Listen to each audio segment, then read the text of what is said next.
Salve, salve, gurizada, como é que vocês estão? Tá começando mais um F5 Colorado, tudo certo com vocês?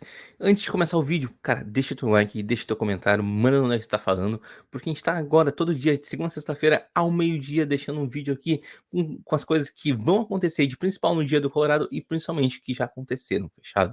Pra vocês ficarem bem informados em pouquíssimos minutos.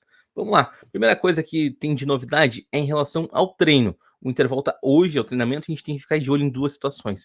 Primeiro, em relação a Vitão. Por que, Gira? Por que no Vitão? O Vitão é um defensor que está consolidado na defesa do Inter, não foi vendido, vai ficar aí até a próxima temporada.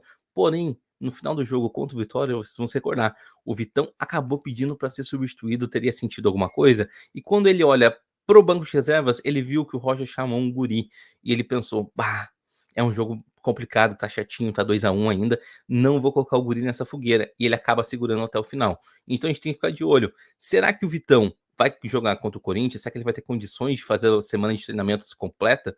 É a primeira coisa que a gente tem que ficar de olho, até porque na coletiva o Roger foi perguntado sobre, tá? E o Roger acabou falando. Então, se precisar, faça alguma improvisação. Ele citou que poderia colocar o Fernando na defesa de volta, tirando ele da volância. Porém, o Fernando tá suspenso para essa partida contra o Corinthians. O Fernando acabou tomando o terceiro cartão, onde ele deu uma amarradinha ali para tomar aquele terceiro cartão fechado. E ele também citou que poderia entrar até mesmo com o René na defesa. Isso dá uma preocupada na torcida. Eu sei, eu entendo muito bem vocês.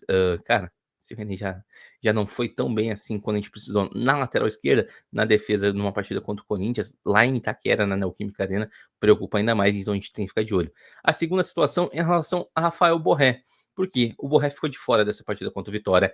Entrou o Ener Valência e, na sequência, entrou o Alário. Ambos não foram bens.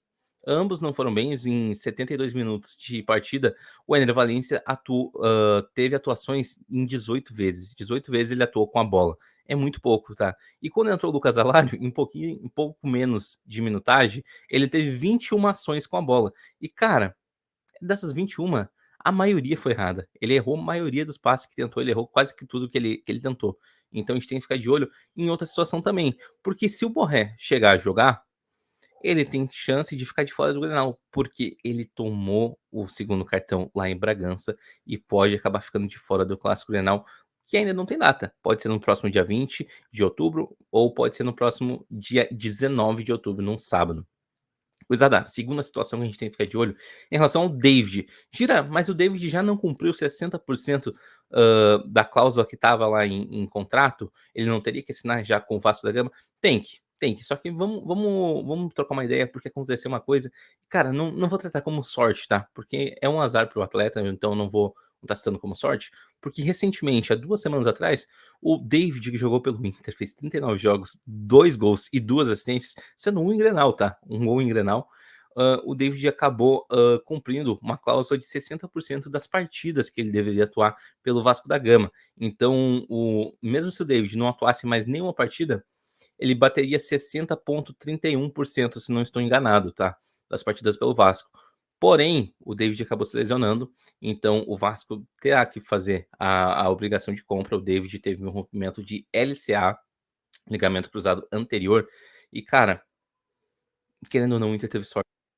Sorte, porque senão o jogador ficaria parado até o final da temporada, até metade da temporada que vem. É uma lesão muito grave, uma lesão que tem acontecido com uma certa frequência no futebol. A gente viu o Gabriel Mercado, é a mesma lesão do Mercado. Então, provavelmente ele vai acabar retornando daqui 8, 9, 10 meses até mesmo. E, cara, o Inter vai ganhar uma grana de 16,9 milhões de reais. É bastante grana em relação ao David, tá? O Inter que pagou 10,8 milhões lá em 2022 pelo David, quando trouxe ele do Fortaleza. Então, pô, é uma boa grana que entra aos cofres do Inter. Porém, tem que saber se realmente o Vasco da Gama vai desembolsar essa grana no prazo correto, né? Porque a gente sabe, o Vasco acaba enrolando para pagar algumas prestações, acaba negligenciando algumas coisas. E quando entrou a 777, a mesma coisa.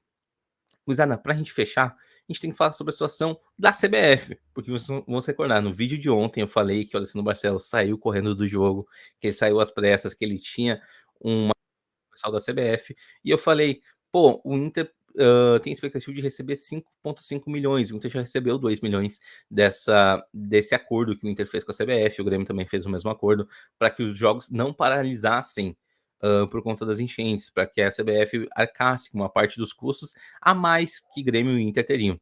Zara, tem uma boa notícia, aumentou esse valor. É muito maior? Não, mas é algo que auxilia, tá? Esse valor que a gente expectava de 5,5 milhões foi para 8 milhões, ou seja, o Inter já recebeu aqueles 2 e terá mais 6 milhões para receber da CBF. É uma boa ajuda que entra, tá? É uma boa ajuda que entra de verdade mesmo. O Inter que passa por apuros financeiros, o Inter está quase chegando em 700 milhões de dívida, então é uma boa grana que entra. Zara, para isso, para hoje, eu acho que é isso. A gente tem que ficar de olho nessas duas situações. Em relação ao treino, tem que ficar de olho se o Vasco da Gama vai fazer o pagamento correto, se a CBF vai pagar em dia tudo certinho. Mas é isso, preparação para o jogo contra o Corinthians no final de semana já começou hoje. Então, pô, tu quer ficar de olho no que vai acontecer de principal no Inter e Corinthians, no Clássico Grenal, te inscreve no canal, deixa teu like e deixa teu comentário aqui também, quero saber onde é que tá falando, quero trocar aquela ideia com vocês, fechado? É nóis, valeu, tamo junto e até amanhã, meio-dia.